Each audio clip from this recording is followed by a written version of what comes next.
Olá! Estamos de volta para mais uma semana de leituras e eu acho que nós vamos terminar a leitura do nosso livro Gaia, do Leandro Motin. Acho não, tenho certeza, porque olha aqui ó, só o que falta. Vamos então à leitura. Muito obrigada por estar aqui comigo. Que todos tenhamos uma ótima semana.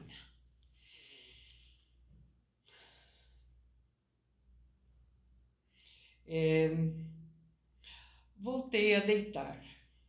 Coloquei a cabeça mais próximo da janela, de modo que a visão ficasse voltada para o alto, para a escura abóbada celeste, pontilhada por estrelas e constelações.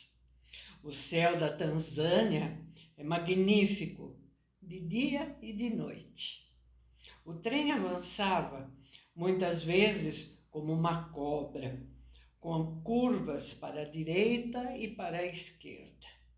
É difícil não sentir gratidão quando se olha para as estrelas.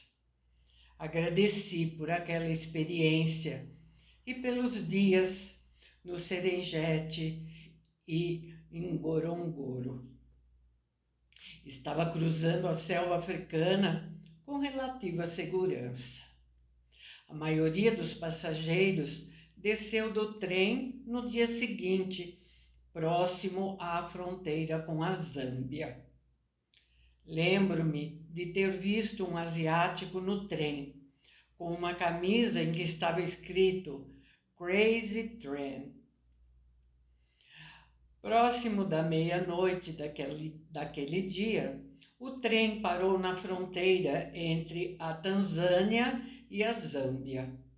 Estava dormindo e sozinho na cabine, quando dois africanos sem farda policial abriram a pesada porta sem pedir licença e solicitaram meu passaporte para a realização do visto de entrada na Zâmbia.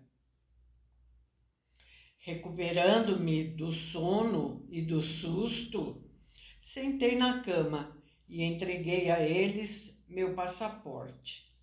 Um deles sentou ao meu lado na cama sem nenhuma hesitação e pedido de licença. Estava escuro e senti uma energia pesada e ruim.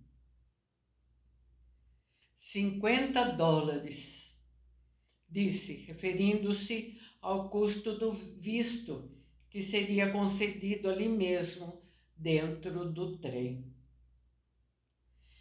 Li na internet que o custo do visto é de $30, respondi.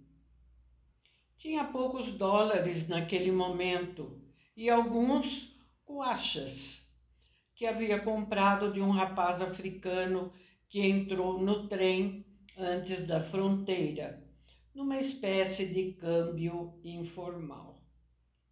O homem que havia sentado ao meu lado olhou para seu assistente, fez um pequeno gesto com a cabeça para ele e ambos se retiraram da cabine. Ok, quanto custa o visto em Coacha? Aceitamos apenas dólares, disse ele, retornando, com tom de voz que ultrapassa a firmeza e beira a agressividade.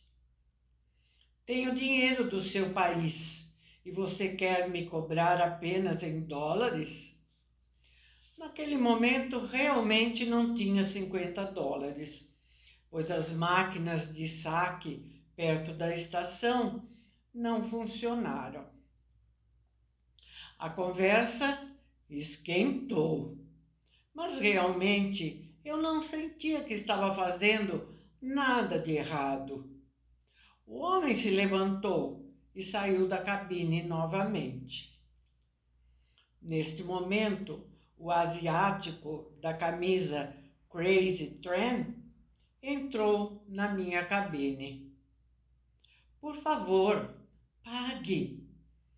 Alcançando-me uma nota de $50. Você me paga em cuachas depois. O homem, que eu não conseguia saber se era um policial de fato, carimbou meu passaporte. Enquanto saía, uma voz inoportuna pulou da minha boca. Vocês não aceitam seu próprio dinheiro? Ele, parecendo ofendido, retornou. Com o tom mais carregado, disse: Você deveria agradecer pelo visto e também deveria tomar cuidado com seu passaporte. Disse com o semblante fechado, me olhando com o canto dos olhos. A atmosfera do trem mudou naquele instante. A viagem, que tinha começado leve e com cores vibrantes, deu lugar para uma sombra penetrar pelas janelas dos vagões. Notei o movimento de pessoas embarcando no trem. A porta da cabine foi aberta novamente. Estava escuro, mas era possível enxergar. 2 homens apareceram na porta, me olharam do corredor e entraram. Senti um grande desconforto com a presença deles. O mais velho segurava uma lata nas mãos e estava bêbado. Sentou-se na cama na minha frente e tentou passar uma impressão amigável, nitidamente falsa. O outro saiu do trem e, pela janela, alcançou um cacho de bananas de mais de 1 metro de comprimento.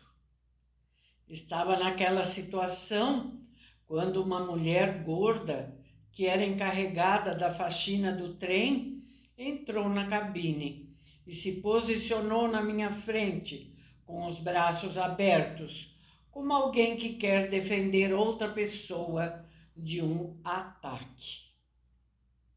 Energicamente, a mulher mandou eles saírem dali. Mantenha a porta fechada, disse ela para mim. Foi uma noite difícil. Acordei pela manhã quando o trem parou numa estação já na Zâmbia. Notei que a mochila pequena com todos os meus documentos, incluindo o passaporte e os pertences, não estava ali. My bag! Gritei furioso quando percebi que a bolsa tinha mesmo desaparecido. Logo, a senhora africana veio na minha direção e disse: Eu te disse, com o rosto contraído e batendo nas pernas lateralmente com as mãos.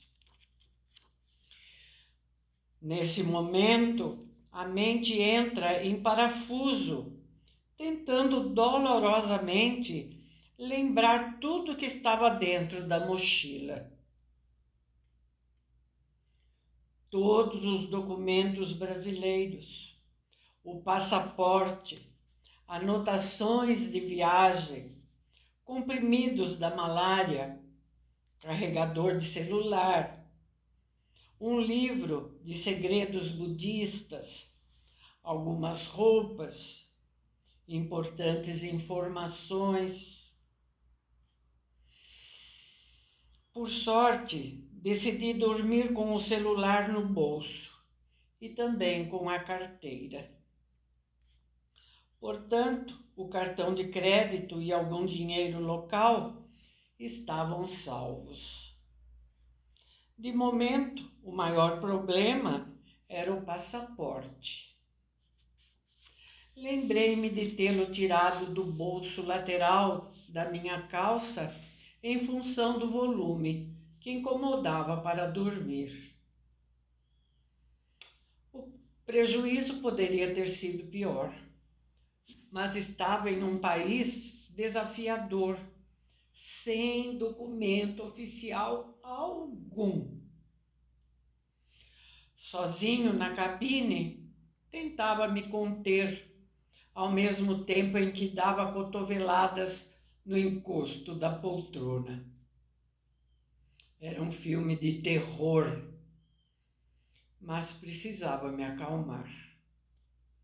Pensar que o ladrão não iria encontrar dinheiro algum não me confortava em nada.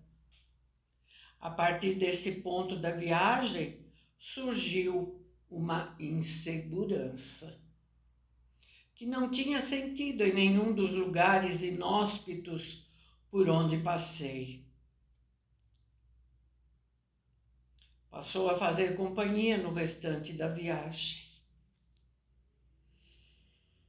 Lembrava-me das crianças da escolinha do Tengeiro e pedia a Deus para não me deixar ser dominado por nenhum sentimento ruim em relação ao formidável povo africano por um acontecimento isolado. Era um grande desafio mental e, para isso, deveria encontrar um meio de perdoar um desconhecido. E isso só seria possível se decidisse enfrentar o desafio de me colocar no lugar do suposto inimigo, que deveria viver uma realidade de sofrimento e privações. Precisava me organizar frente àquela situação inesperada. O trem estava parado ainda. A senhora da limpeza chamou um policial da estação que me pediu informações pessoais e detalhes do que havia acontecido. O policial foi até o escritório e voltou com um documento escrito à mão. Tivemos problemas com nosso computador, disse com um documento redigido a próprio punho. Olhando hoje o boletim de ocorrência, diante da boa redação e da caligrafia impecável, abro um pequeno sorriso pelo fato de o computador não ser uma realidade totalmente consumada em alguns lugares. Aquele documento é uma relíquia da escrita humana que não será mais visto na face da terra em breve. Pegue esse documento e vá direto para a Embaixada Brasileira em Lusaka, disse o policial. Era um pequeno consolo. Realmente estava indo fundo na África e possivelmente havia uma lição para aprender ali com a grande professora. Não é fácil lidar com o sentimento de insegurança, com as emoções perturbadoras e com os pensamentos negativos. Cheguei ao terminal de ônibus de Lusaka tarde da noite. Vi pela janela um aglomerado de taxistas africanos na porta de entrada do ônibus, disputando os passageiros de forma voraz. Decidi ficar no ônibus e ser o último a descer. Perguntei ao motorista onde era o departamento de polícia e segui na direção que ele apontou, numa marcha firme, sem olhar para aquele tumulto na saída do ônibus. Era uma pequena sala escura, no canto da rodoviária. O cenário era intimidador, mas Deus, especialmente nessas horas, e não sei como, nos manda energia de calma para lidar com a situação. Havia uma policial mulher e isso me deu certa tranquilidade, embora ela não parecesse nada cordial. Conversei então com outro funcionário. Expliquei a situação e pedi que ele me levasse ao albergue.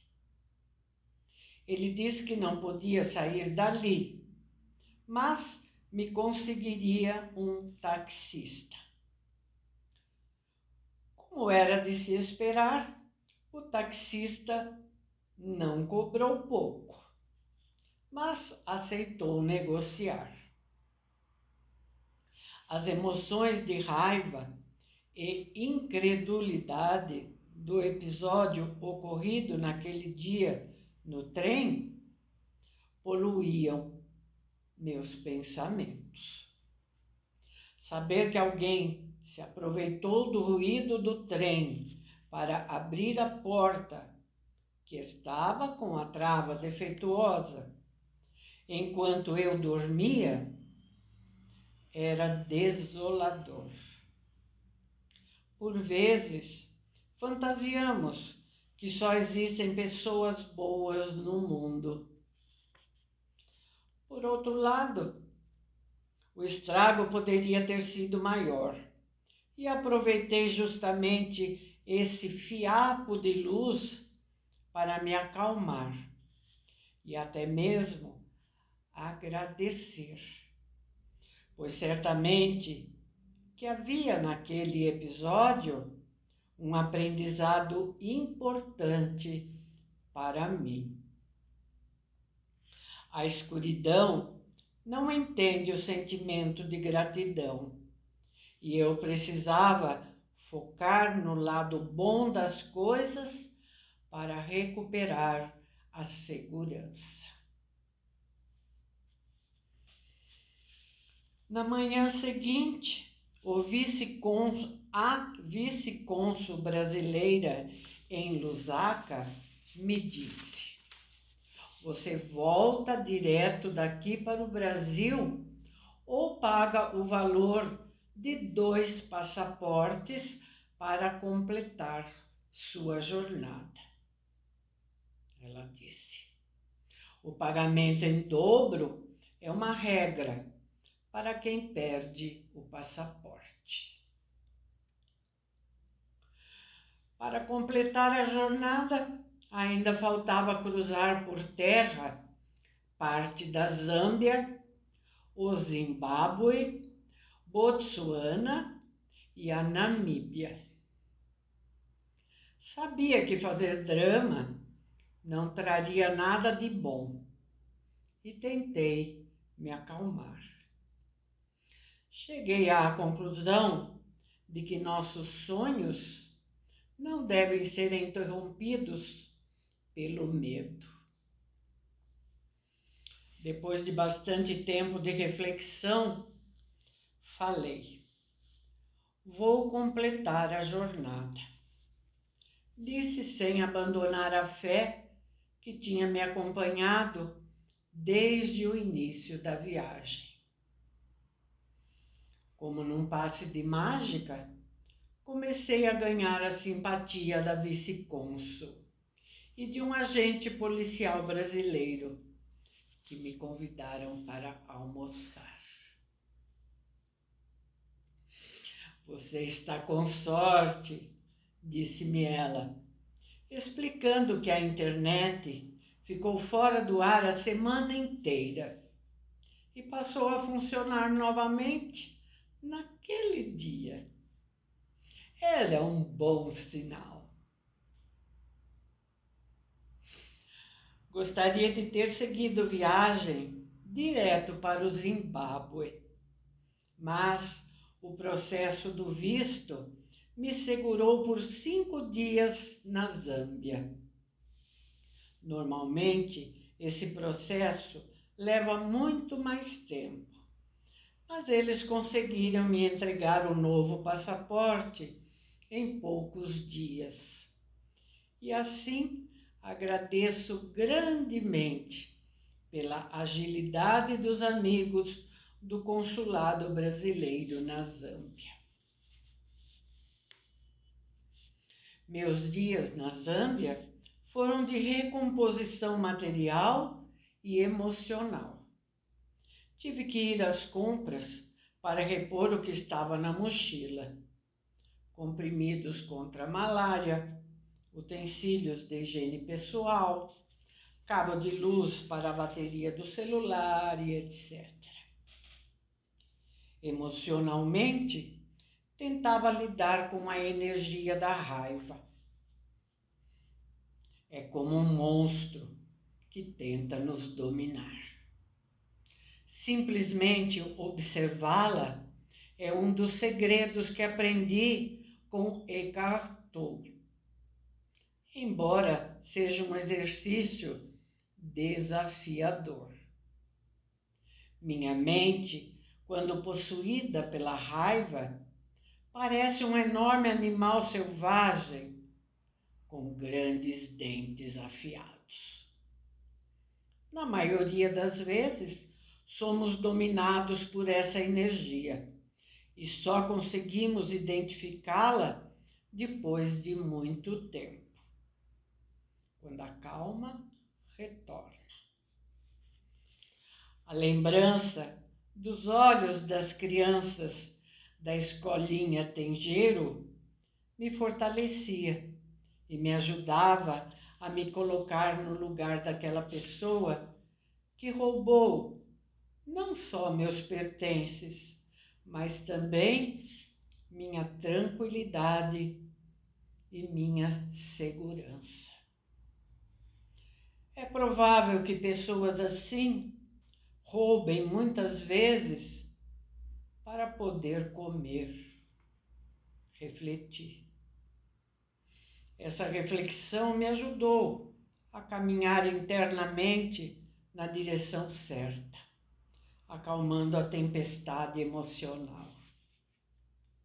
Percebi que o ladrão, inconscientemente, estava realimentando seu próprio ciclo do sofrimento, que os budistas denominam de samsara, e senti compaixão. Finalmente o perdoei. Então percebi que o momento mais escuro da viagem, de maior sofrimento, foi mais um profundo aprendizado que obtive na África.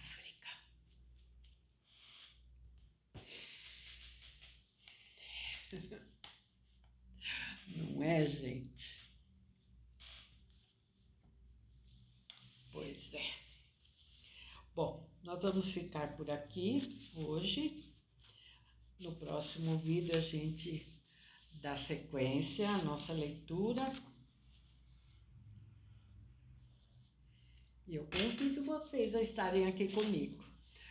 Vamos terminar juntos o livro, não é? Porque eu conto com vocês. Deixem seu like, tá bom? Se possível, um comentário.